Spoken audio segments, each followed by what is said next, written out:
Hello students, आज straight line class 11th के chapter में मैं आपको शुरू करता हूं। अगर कोई स्ट्रेट लाइन एक्स और वाई एक्सिस पर काटती है तो जो पार्ट एक्स और वाई एक्सिस पे उस लाइन के द्वारा काटा जाता है उसको हम इंटरसेप्ट्स बोलते हैं। ठीक, अगर वो दोनों ही एक्सिस पर काट रही है, मान लीजिए कोई स्ट्रेट लाइन है L1। ये स्ट्रेट लाइन आपको जैसे दिख रहा होगा कि ये एक्स एक्सिस पर किसी पॉइंट ए पर काट रही है, वाई एक्सिस पर किसी पॉइंट बी पर काट रही है, ये ओरिजिन है। यदि मैं ये मान लेता हूं कि ये जो लाइन L1 दी हुई है ये एक्स एक्सिस को ए डिस्टेंस पर काटती है और वाई एक्सिस को बी डिस्टेंस पर काटती है, ठीक है। तो इस तरीके की अगर कोई भी लाइन, ये देखिए दोनों मैंने पॉजिटिव एक्सिस पर ली है। इसके बाद मैं अभी इसी डायग्राम में आपको नेगेटिव पर भी दिखाऊंगा। सबसे पहले ये समझिए कि अगर पॉजिटिव एक्स एक्सिस पर ए डिस्टेंस का इंटरसेप्ट कट रहा हो, पॉजिटिव वाई एक्सिस पर बी इंटरसेप्ट कट रहा हो, तो उसकी इक्वेशन यानी equation of the line which cuts the intercept on x and y axis respectively in the dimension of a and b, then the equation of the straight line will be written as x upon a plus y upon b equal to 1। ठीक है। अब अगर यही line इस तरीके से ना होके कोई इस तरीके से लाइन होती जो y एक्सिस को तो पॉजिटिव पर काट रही है, ये पॉजिटिव y एक्सिस हो गया, और x एक्सिस को यहाँ नेगेटिव एक्सिस से काट रही है, तो इस जगह पर जो x का इंटरसेप्ट की लेंथ होती वो आप नेगेटिव में पुट कर देते। इस तरीके से आप इक्वेशन ऑफ लाइन निकाल सकते हैं। ये बहुत छोटी सी चीज थी, कोई खास बात नहीं थी, लेकिन आपको ये पता होना चाहिए इंटरसेप्ट फॉर्म में अगर हम किसी भी लाइन की इक्वेशन को लिखते हैं तो वो किस तरीके से लिखी जाती है, ठीक है ना। इसके बाद अभी मैं इसको डिटेल में बताऊंगा आपको कि अगर इंटरसेप्ट फॉर्म में, जो आप बचपन से शायद पढ़ते हैं, बचपन से मेरा मतलब है जब से आपने स्ट्रेट लाइन पढ़ी है, तो एक इक्वेशन पढ़ी होगी y is equal to mx plus c, ठीक है ना, पढ़िए। तो वो कहां से ड्राइव होती है, कैसे आती है और उसका क्या यूज होता है और उसकी हेल्प से हम सवाल किस तरीके से करते हैं वो भी बताऊंगा। उससे पहले एक छोटी सी और बहुत इंपॉर्टेंट चीज को आप समझ लीजिए।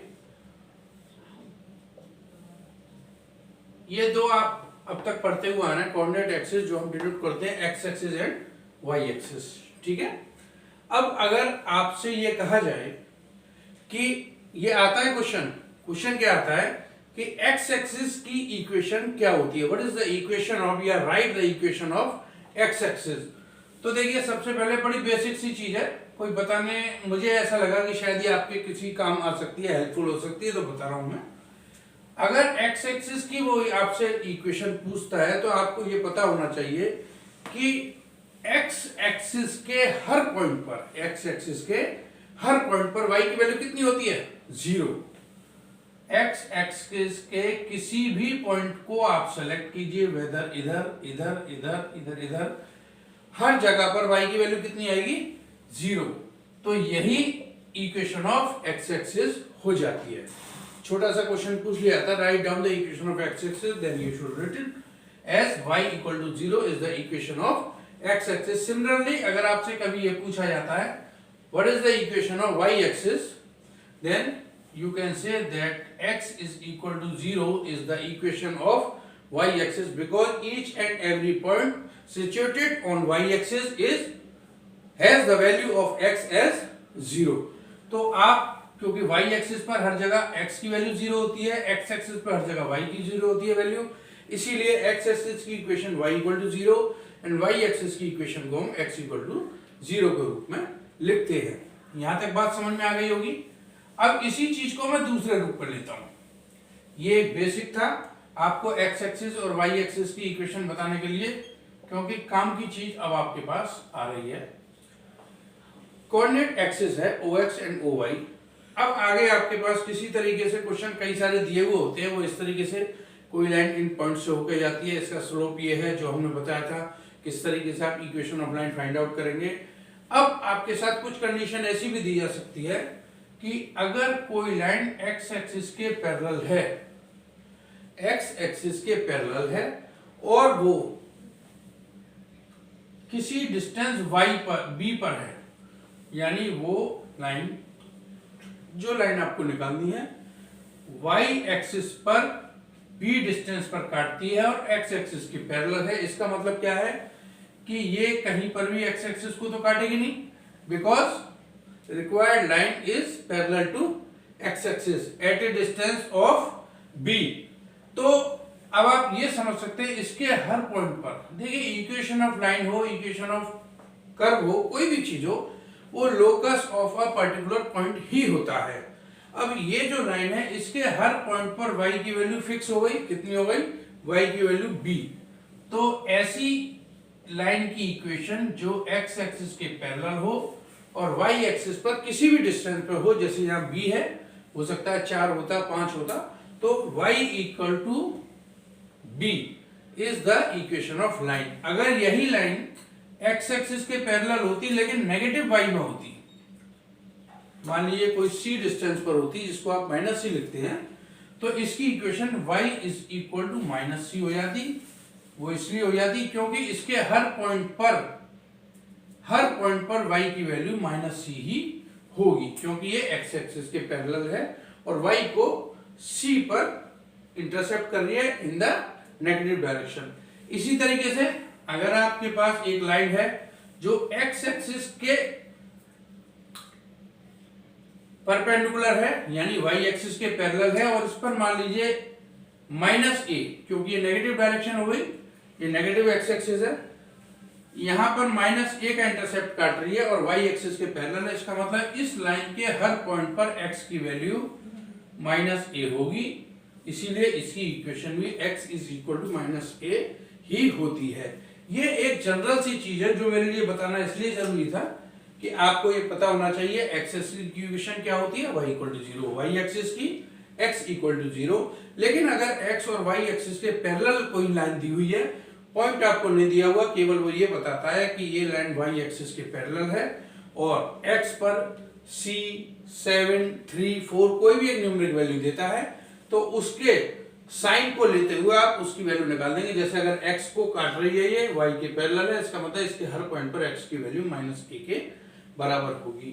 इस तरीके से आप ये कह सकते हैं कि या तो x और y की इक्वेशन निकालनी हो तो सिंपल है, और अगर y और x पर कोई भी लाइन हो जो दूसरे एक्सिस के पैरेलल है, वो बड़े आसानी के साथ निकाली जा सकती है। समरी क्या है, अगर x के पैरेलल है तो y इक्वल टू समथिंग उसकी इक्वेशन आती है, अगर y के पैरेलल है तो x इक्वल टू समथिंग उस लाइन की इक्वेशन आती है। अब इसी को बेस मानते हुए मैं आपको जो आपने शुरू से एक फॉर्मूला पढ़ा हुआ है y equal to mx plus c, ये एक फॉर्मूला पढ़ा है, ये किस तरीके से आता है इसकी इक्वेशन में आपको अभी दिखाता हूं। मान लीजिए ये आपके कोऑर्डिनेट एक्सिस का एक डायग्राम छोटा सा बना दिया मैंने, ये ओरिजिन है। अगर इसके ऊपर कोई भी लाइन इंटरसेप्ट फॉर्म में है, समझिए बात को, अगर कोई लाइन इंटरसेप्ट फॉर्म में है, मान लीजिए इस तरीके से कोई लाइन है जो y एक्सिस को काटती है, इधर मान लीजिए किसी पॉइंट A पर ये लाइन काटती है इसको, और काटे हुए इंटरसेप्ट की लेंथ है c। समझिए बात, काटे हुए इंटरसेप्ट की लेंथ, क्योंकि y को यहां काट रही है तो काटे हुए इंटरसेप्ट की लेंथ मैंने c कोई भी एक न्यूमेरिक वैल्यू मान ली। अब अगर मैंने इस लाइन के ऊपर कोई एक जनरल पॉइंट मान लिया, किसी भी लाइन की इक्वेशन निकालने के लिए उस लाइन के ऊपर एक जनरल पॉइंट होना बहुत जरूरी है। अगर ये मैंने एक पॉइंट निकाला तो जैसा कि आपको पता है कि अगर हमें स्लोप और एक पॉइंट पता चल जाए तो हम इक्वेशन ऑफ लाइन निकाल सकते हैं। अगर ये लाइन इसको इंटरसेप्ट फॉर्म में काट रही है तो इसका कहीं ना कहीं इंक्लिनेशन होगा थीटा। अब अगर मैं इस पॉइंट से एक पैरेलल इस तरीके से कर दूं और एक y के पैरेलल इस तरीके से डाल दूं तो ये आपस में 90 डिग्री हो जाएगा। मान लीजिए ये कोई पॉइंट P था, ये पॉइंट B है और ये M कोई पॉइंट है, ठीक हो गया। अगर ये एंगल थीटा है और ये यानी AB is parallel to OM, then the inclination of AP on point A should equal to theta also. Clear हो गया। अब आप ये समझिए P से लेके M तक की जो हाइट थी वो y कोऑर्डिनेट था, यानी P से M की जो लेंथ है इसको अगर आप माने तो y होगा, और B से M की लेंथ C के बराबर होगी, यहां से लेके यहां तक की लेंथ C के बराबर होगी। तो रिमेनिंग जो PB है वो y माइनस सी हो जाएगा, नहीं हो जाएगा? P m is equal to y, b m is equal to c, then p b must equal to y minus c. कोई नई चीज नहीं है, आसान है। ठीक, इसके बाद अब आप ए बी लें। अगर आपको ए बी निकालना है तो बी जो एक्स कोऑर्डिनेट बी पर होगा वही पी पर भी होगा, क्योंकि ए से लेके बी और अगर ए से लेके पी की हॉरिजॉन्टल डिस्टेंस देखी जाए तो वो सेम होगा, यानी एक्स हो गया। इट मींस ए बी जो लेंथ है वो है एक्स। अब अगर in triangle P A B अगर एक ट्राइंगल आप कंसीडर करते हैं तो जैसा हम जानते हैं अगर हम टेन थीटा लें तो परपेंडिकुलर अपॉन बेस आता है। It means tan theta equal to perpendicular means P B upon base means A B. Replace the value of P B and A B. Also हम ये जानते हैं tan theta is the slope of the particular line and is written as m. Tan theta m हो गया। P B की वैल्यू y minus c आपने निकाली थी अभी, एंड ए बी की वैल्यू एक्स आपने निकाली थी। तो सिचुएशन आपकी बनती है m is equal to y minus c upon x. Now अगर आप इसको सॉल्व करेंगे, cross multiplication m x equal to y minus c, and you will get the equation of the required line as the formula y is equal to mx plus c is the required formula of the straight line, where you have given the slope of the line and the intercepted cut off on the y axis। यानी y axis पर अगर इस शब्द को जरा ध्यान से समझिए बच्चों, y axis पर जो इंटरसेप्ट दिया था इस इक्वेशन में c की वैल्यू केवल वही लगेगी जो y axis पर इंटरसेप्ट दिया हो। अगर आपको कहीं x axis पर इंटरसेप्ट दिया हुआ होगा तो इस फॉर्मूले से वो क्वेश्चन किसी भी सूरत में नहीं होगा। उसके लिए सिचुएशन आएगी, मैंने क्वेश्चन रखा है आपके लिए छांटकर, उस क्वेश्चन को मैं उसी हिसाब से बताऊंगा। यहाँ सिंपल है, मैं इसका कोई भी क्वेश्चन नहीं बताऊंगा क्योंकि आपको केवल वैल्यू पुट करनी है। यदि आपसे कहा जाता है कि किसी स्ट्रेट लाइन की इक्वेशन बताइए जिसका स्लोप m दिया हुआ होगा, आपको intercept cut off on the y axis, whether वो पॉजिटिव हो या नेगेटिव। अगर पॉजिटिव है तो यहाँ c की वैल्यू पॉजिटिव लगाएंगे आप, अगर नेगेटिव है तो c की वैल्यू नेगेटिव लगाएंगे। वो वैल्यू लगा के डायरेक्ट हो जाएगा कब, जब ये c is the length of intercept on y axis only. किसी भी सिचुएशन में ये गलती मत कर दीजिएगा। आपसे कह दे स्लोप इतना है और एक्स एक्सिस पर 5 का इंटरसेप्ट काट रहा है, आपने खुश होने के बाद m की वैल्यू स्लोप लगा दिया जो था और c 5 लगा दिया, जो कि आपको यही नहीं पता वो एक्स एक्सिस पर, यानी वो ये लेंथ दे रहा है, वो ये नहीं दे रहा। आपको यहाँ केवल y एक्सिस वाली लगानी है। ये बात मैं 2 बार रिपीट कर चुका हूँ, इसको ध्यान रखिएगा। और क्वेश्चन में इसका वही लूंगा जिसमें आपको समस्या आएगी। सिंपल क्वेश्चन करने के लिए आपके पास बुक है, एग्जाम्पल है, आप देख लीजिएगा। क्योंकि वीडियो में समय कम होता है तो मैं चाहता हूं आपको थोड़े समय में ज्यादा से ज्यादा नॉलेज दे सकूं, ठीक है। और ये आप ध्यान रखिएगा, इन बुक्स को पढ़ने के बाद ही आपकी फाउंडेशन तैयार होती है। क्वेश्चन आप वो जरूर कीजिएगा जिस क्वेश्चन में आपको लगता है लीक से हटके कुछ है। जैसे कि मैं आपको कुछ 1-2 क्वेश्चंस बताता हूं। Find the equation of the line perpendicular to x axis and having intercept -2 on x axis. समझ गए आप? Find the equation of the line perpendicular to x axis. Find the equation of line perpendicular to x axis and having intercept, length of the intercept is given as -2 on x axis, -2 on x axis। सवाल समझ लीजिए, काफी अच्छा question है। Find the equation of the line perpendicular to x axis and having intercept -2 on x axis। यहाँ y axis पर intercept नहीं दिया हुआ है, ठीक।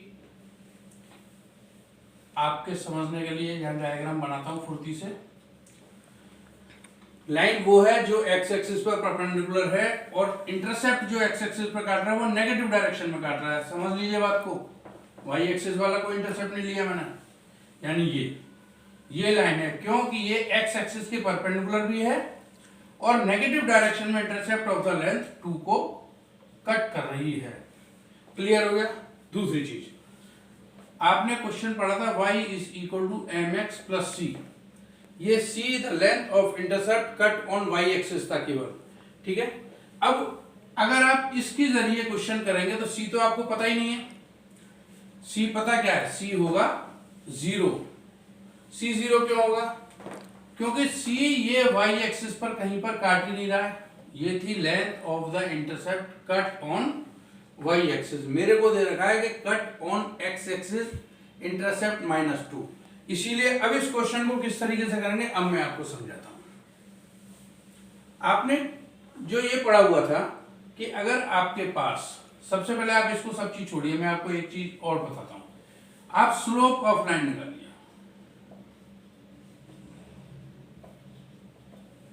निकालिए स्लोप ऑफ लाइन। स्लोप क्यों दिया हुआ, कितना दिया हुआ है, 1090 दिया हुआ है, 1090। ये पॉइंट बताइए जिस पॉइंट से होकर ये लाइन जा रही है, एक ऐसी लाइन जो एक्स एक्सिस के परपेंडिकुलर है और -2 का इंटरसेप्ट काट रही है, तो ये निश्चित है जिस पॉइंट से ये जा रही है उस पॉइंट की वैल्यू, उसके कोऑर्डिनेट्स होंगे -2, 0। क्लियर हो रही है बात ये, यानी आपको दो चीजें पता चली, m इज इक्वल टू 1/0 होता है या अनडिफाइंड होता है, ठीक, और ये पॉइंट पता चल गया -2, 0। अब क्या आपको याद आ रहा है, मैंने फॉर्मूला बताया था y minus y1 m x minus x1। y minus y1 की जगह आप 0 लगाएंगे, m की जगह 1/0 लगाएंगे, x माइनस x1 की जगह -2, वो प्लस हो जाएगा। 0 का मल्टीपल आप इस साइड कर देंगे तो ये वैल्यू 0 x प्लस 2 ये आ गई। It means x plus 2 is the required line. एक चीज, दूसरी चीज, यहां पर मैं आपको एक चीज बताने जा रहा हूं कि मैंने तो ये डिटेल में बताया, लेकिन इस वीडियो के शुरू में मैंने आपको एक बहुत छोटी सी चीज बताई थी। अगर कोऑर्डिनेट एक्सिस है और ये एक्स एक्सिस को काट रही है तो इसके हर जगह पर y की वैल्यू 0 होगी, तो ये एक्स एक्सिस पर जितनी भी वैल्यू में काटेगा, ये मान लीजिए पॉजिटिव एक्स एक्सिस पर काट रहा है तो केवल वही इसकी इक्वेशन हो जाती है। अगर नेगेटिव में काट रहा है तो -2, यानी x इक्वल टू -2 इसकी इक्वेशन हो जाएगी, x प्लस 2 इक्वल टू 0। इसको इस तरीके से बताने का मेरा मकसद केवल इतना था कि आप लोगों के माइंड में ये ना बैठ जाए कि हमें ये रटना है। रटना कुछ भी नहीं है, लेकिन क्वेश्चन पेपर जब आपके सामने आता है तो उसमें इतना समय नहीं होता कि आप इतनी डिटेल में इसमें जा सकें। इसीलिए अगर आपको कहीं भी कोई क्वेश्चन दिया जाए कि वो एक्स एक्सिस के पैरेलल है, क्योंकि देखिए इसमें दिया था perpendicular to x axis, it means parallel to y axis. अगर पैरेलल टू वाई एक्सिस है तो वो एक्स को ही काटेगी, वाई को तो कभी काटेगी नहीं। अगर कोई line parallel to y axis है तो वो किसको काटेगी, एक्स एक्सिस को। कहां पर काट रही थी, -2 पर। आंसर आ गया x प्लस 2 बराबर 0। That's all. इतना सा क्वेश्चन था, इतनी देर मैंने लगा दी। क्यों लगा दी, क्योंकि मैं चाहता हूं कि आप बिल्कुल जड़ तक पहुंचे। अगर आपसे आपके साथ का कोई स्टूडेंट पूछता है कि भाई ये चीज मेरी समझ में नहीं आ रही, और अगर आप उसको बता देते हैं तो आपको एक थोड़ा सा अच्छा फील होगा कि आखिर मैंने कहीं ना कहीं किसी न किसी वीडियो से, किसी न किसी टीचर से कुछ सीखा था जो आज काम आया। ओके, नेक्स्ट क्वेश्चन पे चलते हैं। ये है ड्रॉ द लाइन। देखिए बहुत अच्छा क्वेश्चन है ये। And right the coordinate of the vertices of the square so form. इसमें इन्होंने 4 लाइंस दी हुई हैं, -2, 2 ये दिया है। Draw the line x equal to -2, x equal to 2, x equal to -3, x equal to -3, x equal to 2, y -2 और y 3, y -2 and y equal to 3। ये देखिए 1 लाइन, 2 लाइन, 3 लाइन और 4 लाइन। ये लाइन आपको दी हुई है। And right the coordinate of the vertices,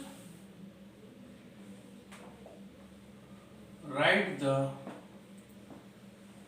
coordinates of the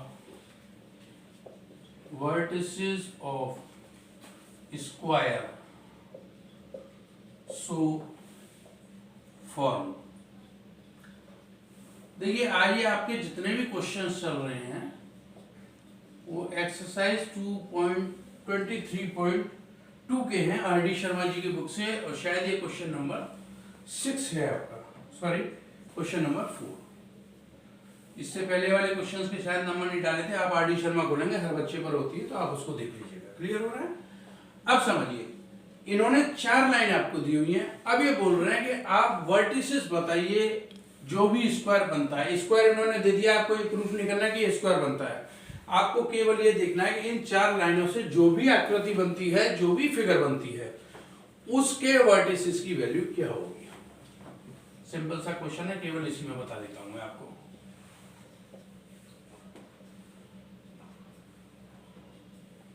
देखिए x equal to -3 की वैल्यू बहुत सिंपल, इसके हर ये एक लाइन की इक्वेशन है, y तो है नहीं इसमें, इसका मतलब जब y ही नहीं है तो ये y को कहीं नहीं काटेगी।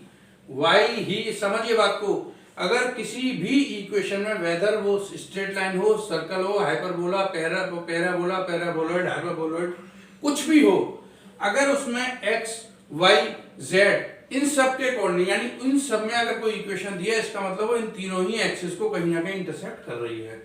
अगर इसमें x और y दिए हुए होते तो गिवन लाइन x और y दोनों एक्सिस को इंटरसेप्ट करती, लेकिन क्योंकि इसमें x दिया हुआ है, बहुत बेसिक चीज बता रहा हूं, ध्यान से समझिएगा, अगर केवल x दिया हुआ है किसी लाइन की इक्वेशन में, इसका मतलब वो y को कहीं भी टच, क्या इंटरसेप्ट कुछ नहीं करेगी। यानी ये एक ऐसी लाइन होगी जो y के पैरेलल होगी और x को -2 पर काटेगी, मान लीजिए -3 पर काटेगी, मान लीजिए ये -3 है और ये y के पैरेलल है। मैं इस चीज पर बहुत जोर दे रहा हूं, इसलिए कि मुझे मालूम है बच्चे सोचते हैं x इक्वल टू -3, ये भी कोई लाइन की इक्वेशन होती है, ये लाइन की इक्वेशन होती है जो y को कहीं नहीं काट रही, इसका मतलब y के पैरेलल है और x पर -3 डिस्टेंस, ठीक। x इक्वल टू 2 यानी फिर से y के पैरेलल, लेकिन अब इसकी जो डिस्टेंस है ये 2 पर है। क्लियर हो गया? 2 लाइन आ गई। इसके बाद y equal to -2, y equal to -2 का मतलब अब यहाँ x नहीं है ना, यानी ये x के पैरेलल है, लेकिन y को नेगेटिव पे काट रही है, यानी ये कहीं नीचे आ गई। y equal to -2, x equal to 2, x equal to -3, तीनों लाइन आ गई। Fourth line y equal to 3, यानी फिर से x के पैरेलल और y को 3 पर काट रही है, ठीक, यानी ये y इक्वल टू 3। समझ गए आप? अब इससे ज्यादा आसान सवाल क्या आएगा आपके पास भैया? y इक्वल टू -2 यहाँ है और ये किस लाइन को काट रहा है? y इक्वल टू -2 वाली लाइन x इक्वल टू 2 को काट रही है, इसका मतलब इसके कोऑर्डिनेट 2, -2 हो गए। y इक्वल टू 3 और x इक्वल टू 2 काट रहे हैं, यानी 2, 3 हो गए। x इक्वल टू -3 और y इक्वल टू 3, ये हो गए। इसके बाद ये वाली वैल्यू है x की -3 और ये वैल्यू है y की -2। सिंपल से कोऑर्डिनेट आ गए। आंसर आपका किसी भी साइकिल में लिख दीजिए, ये हो गया 2, 3, -3, -3, -3, -2 एंड 2, -2। क्वेश्चन आसानी से समझ में आ गया होगा। अगर आपको इस तरीके से करना है, फटाक एक रफ कॉपी पे निकालिएगा, पैरेलल लाइन है, जहां जहां काट रही है वो 4 पॉइंट हो गए, एक ये वाला है, एक ये वाला है, एक ये है और एक ये है। पॉइंट ऑफ इंटरसेक्शन निकाले, इसके बाद आपको ये पता चल गया कि इसके कोऑर्डिनेट्स क्या है। इसके बाद देखिए अगला क्वेश्चन क्या है। आपको थोड़ा जल्दी जल्दी करना पड़ेगा भैया, क्योंकि अगर आपने 11th का कोर्स खत्म करने में देर लगा दी तो 12th का कोर्स 12th में खत्म करेंगे तो जी की तैयारी कब करेंगे? इसलिए फटाफट टाइम दीजिए, मैथमेटिक्स को जल्दी जल्दी खत्म कीजिए। देखिए इसके बाद एक छोटा सा क्वेश्चन और लेते हैं हम। Find the equation of a line equidistance from line y equal to 10 and y equal to -2। Find the equation of a line equidistance from y equal to 10 and y equal to -2।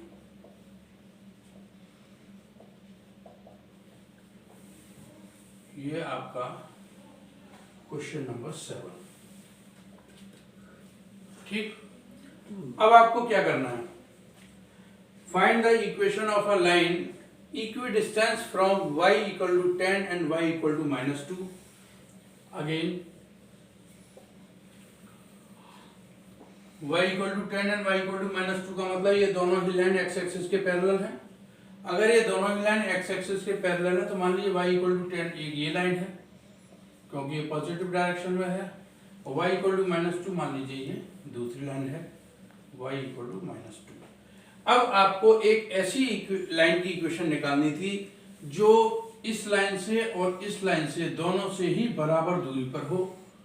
अगर आपको बराबर दूरी पर होने वाली एक line की equation चाहिए तो इसका सबसे सिंपल मेथड ये होता है कि आप इसके वो कोऑर्डिनेट निकालिए जहां ये x एक्सिस को काट रही है, जहां ये y एक्सिस को काट रही है, क्योंकि x के तो पैरेलल तो उसे कहीं नहीं काटेगी, तो y एक्सिस को ये कहां काटेगी, x बराबर 0, y कोऑर्डिनेट इसका -2 है। सिमिलरली x इक्वल टू 0 होगा y एक्सिस पर जहां ये काटेगी, और y की वैल्यू यहाँ 10 है।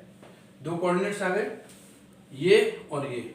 अब अगर आप इन दोनों कोऑर्डिनेट का मिड पॉइंट निकाल लेंगे, अगर आप इन दोनों ही कोऑर्डिनेट्स का मिड पॉइंट निकाल लेंगे और उससे होकर जाने वाली लाइन की इक्वेशन निकाल लेंगे, तो वो एक ऐसी लाइन होगी जो इन दोनों ही लाइनों से इक्विडिस्टेंस पर होगी। It means 0 + 0/2 that is 0।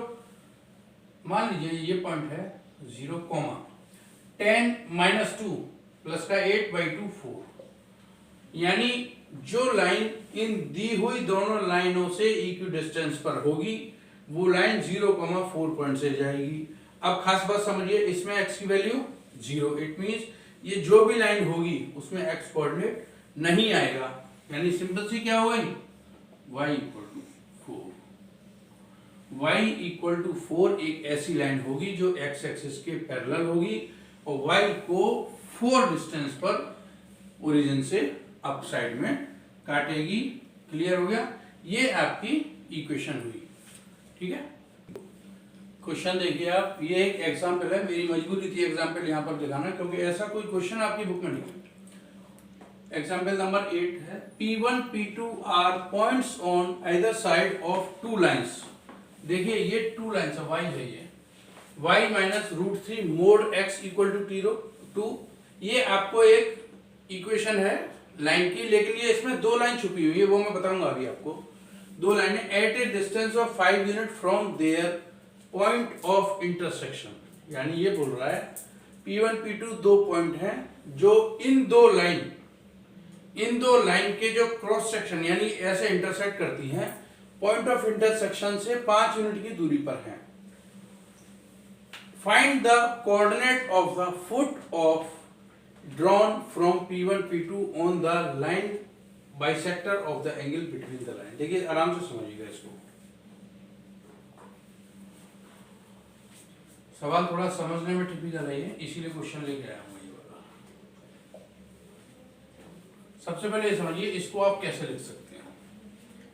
देखिए इस लाइन को ऐसे लिख सकते हैं आप, क्योंकि मोड दिया हुआ है तो y - √3 एक बार ये x आ जाएगा, एक बार x की जगह -x आ जाएगा, तो ये प्लस हो जाएगा, √3x = 2। ये दो इक्वेशन है लाइन की।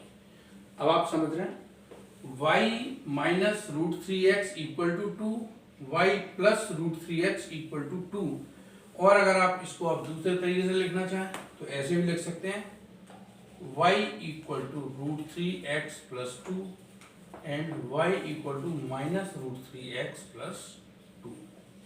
ये वो दो लाइन हैं जो दो लाइन आपस में इंटरसेक्ट कर रही हैं।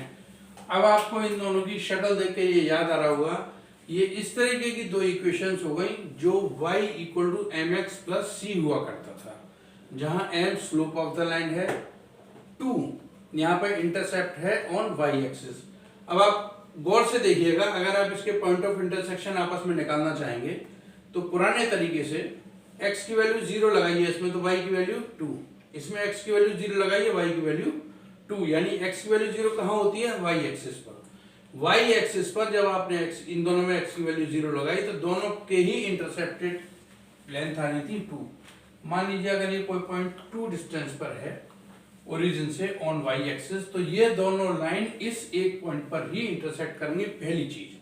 दूसरी चीज, इसमें √3 इसकी स्लोप है, यहां -√3 स्लोप है। पहले आप ये समझिए, tan 60 की जो वैल्यू होती है वो √3 होती है, या tan 120 की जो वैल्यू होती है वो -√3 होती है। जिस बच्चे ने ट्रिग्नोमेट्री कर ली होगी उनको थोड़ा सा याद होगा।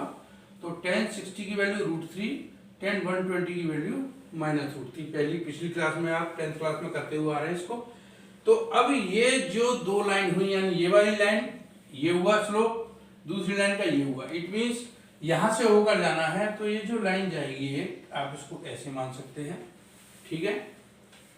और जो दूसरी वाली लाइन है जाना उसको भी यहीं से है, उसको आप इस तरीके से मान सकते हैं। क्लियर हो गया? इसकी जो स्लोप है ये आपने 60 डिग्री, ये वाला जो स्लोप है 120 डिग्री। क्वेश्चन को समझिएगा, बहुत अच्छा क्वेश्चन है ये। यहां से यहां तक की डिस्टेंस, जहां पर मैंने जो इस इक्वेशन में अगर मैंने x की वैल्यू 0 लगाई तो y इक्वल टू 2 आता था, यानी length of intercept on y axis ये यहां पर 2 है। मान लीजिए इसका एक पॉइंट आपने इसको a मान लिया, point of intersection is a, ठीक है। अब क्योंकि उसने ये भी बोला है कि find the foot P1 P2 के, तो मान लीजिए P1 आपने इस पर कोई पॉइंट माना है, P2 इस पर कोई पॉइंट माना है यहाँ पर, क्योंकि उसने कहा है जहां पर ये पॉइंट ऑफ इंटरसेक्शन है उससे P1 और P2 दोनों की ही लेंथ 5 है। पढ़िए, P1 P2 are at a distance of 5 unit from their point of intersection, from their point of intersection, यानी यहां से ये 5 है, ये भी 5 है, ठीक। इसको मिला दीजिए, क्योंकि फुट ऑफ परपेंडिकुलर माना, यानी यहां से परपेंडिकुलर डालेगा, क्योंकि यहां से इसकी भी लेंथ उतनी ही है जितनी इसकी लेंथ है, और ये बोला था कि जो एक्सिस है ये इसका एंगल बाइसेक्टर है। पढ़िए, find the coordinate of the foot of the perpendicular drawn from P1 P2 on the bisector of the angle between them. क्योंकि ये लाइन इस तरीके से है कि इनकी स्लोप यहाँ 120 है, ये 60 है, तो इन दोनों के बीच का एंगल 60 हो गया। ये दोनों लेंथ बराबर थी, इसलिए ये दोनों एंगल इक्वल होंगे, मींस 30 डिग्री और 30 डिग्री। यहां तक क्लियर हो गया? अब आपको फुट ऑफ द परपेंडिकुलर यानी ये चाहिए, पॉइंट ऑफ इंटरसेक्शन तो यही है, क्योंकि अगर ये लेंथ आपको इस लेंथ के बराबर दी हुई है और ये एंगल बराबर है, तो ये भी लेंथ बराबर होंगी, ये भी लेंथ इस लेंथ के बराबर, ये लेंथ इस लेंथ के बराबर, ये कॉमन। तो इसका मतलब ये किस तरीके के ट्रायंगल हो गए, जो बिल्कुल एक दूसरे के बराबर हर डायमेंशन इसकी होती है, ठीक है। तो अगर ये एक दूसरे के बराबर डायमेंशन है तो ये पॉइंट ऑफ इंटरसेक्शन भी इनका सिंगल ही आएगा। अब आपको निकालना क्या है, इस y एक्सिस के coordinate of that point. Clear हो गया? यहां तक कोई परेशानी नहीं है। अब इसको कैसे निकालेंगे, बहुत सिंपल सा मेथड है। आप इस ट्रायंगल को कंसीडर कीजिए, मान लीजिए बी पॉइंट था, बी P1 एंड A, ठीक है। 5 ये है, 30 ये है। अगर ये 90 डिग्री है, क्योंकि 90 ही होगा, ये तो परपेंडिकुलर है, तो अगर आप इसके पास 30 है तो इसके सामने की साइड परपेंडिकुलर हुई, ये हाइपोटेनियस और ये बेस। आपको चाहिए भी लेंथ, इसमें कोऑर्डिनेट ऑफ B चाहिए, तो इसका मतलब आपको A भी निकालना है। इट मींस आप cos 30 लगाइए, cos 30 equal to AB upon 5, it means AB equal to 5 cos 30। cos 30 की वैल्यू √3/2 होती है, तो ये हो गया 5 √3/2 AB की वैल्यू। यहां एक पॉइंट और है जो मैं आपको समझाना चाहता हूं। B पॉइंट के कोऑर्डिनेट आपके पास निकल गए, इस पर x की वैल्यू कितनी होगी, क्योंकि ये y एक्सिस है तो इस पर x की वैल्यू हर कंडीशन पे 0 होगी, उसके बाद ये कोऑर्डिनेट हो गए, तो बच्चे क्या करते हैं, x कोऑर्डिनेट निकाला, y कोऑर्डिनेट 5√3/2 लिख दिया, हो गया। जय श्री राम। हो गया गड़बड़। गड़बड़ कैसे, आपने केवल ये लेंथ ऑफ ए बी निकाली है, आपने केवल लेंथ ऑफ ए बी निकाली है, आपको निकालना था coordinate of point B. Coordinate हमेशा ओरिजिन पॉइंट के रेफरेंस में ही लिए जाते हैं। तो अगर आप ओ से लेके बी तक की लेंथ लेंगे, उसको y कोऑर्डिनेट माना जाएगा at the point b, then it will equal to 2 plus 5√3/2, which becomes, on solving, 4 plus 5√3/2. This is the required y coordinate of point of intersection, and x coordinate कितना है इसका, 0। यानी point b के जो coordinate हुए, पहले x coordinate लिखा जाता है, इसके बाद लिखा जाता है y कोऑर्डिनेट, जिसको आप लिखेंगे 4 plus 5√3/2। उम्मीद करता हूं ये क्वेश्चन आपको काफी अच्छा लगा होगा। करने के लायक क्वेश्चन है, बहुत शॉर्ट में ब्रीफ देता हूं आपको इसका। उसने ये कहा था कि कोई दो लाइन है, y equal to √3x+2, y equal to -√3x+2। ये दोनों लाइन किसी पॉइंट पर काटती हैं एक दूसरे को, क्योंकि ये इस तरीके की सिचुएशन है कि ये y एक्सिस पे इंटरसेप्ट ऑफ लेंथ 2 काटेंगी। ये मैंने फिगर बनाया, 60 डिग्री इसकी होगी, क्योंकि √3 जो होता है पॉजिटिव में देखा है तो 10 60 पर होता है, नेगेटिव में 120 पर होता है। तो ये इस तरह, तो इन दोनों के बीच का एंगल 60 हुआ, क्योंकि ये एंगल बाइसेक्टर था, ये दोनों एंगल 30 डिग्री के हो गए। ये एक राइट एंगल ट्रायंगल लिया मैंने, क्योंकि मेरे पास हाइपोटेन्यूस है और मुझे बेस पता करना है इसका। तो cos का फॉर्मूला लगाने के बाद यहाँ से cos 30 लगाया, AB की लेंथ, A से लेके B तक की लेंथ, यानी y कोऑर्डिनेट ऑफ AB आया 5√3/2। लेकिन उसको क्यों कोऑर्डिनेट ऑफ पॉइंट B देखना था, जो कि O के रेफरेंस से देखेंगे, तो x कोऑर्डिनेट तो यहाँ 0 होगा, y कोऑर्डिनेट निकालने के लिए 2 plus 5√3/2 दोनों को जोड़ा, तो B के जो कोऑर्डिनेट आए वो 0,4 plus 5√3/2। उम्मीद करता हूँ आपका वीडियो आज का आपको बहुत अच्छा लगा होगा। आप कोशिश कीजिएगा इस वीडियो को 2-3 बार देखने की। अब नेक्स्ट वीडियो में आपको एक्सरसाइज 23.3 के कुछ क्वेश्चंस और उससे आगे पढ़ाऊंगा, और आप प्लीज इस चैनल को सब्सक्राइब कीजिए, लाइक कीजिए और हमेशा पढ़ते रहिए। धन्यवाद।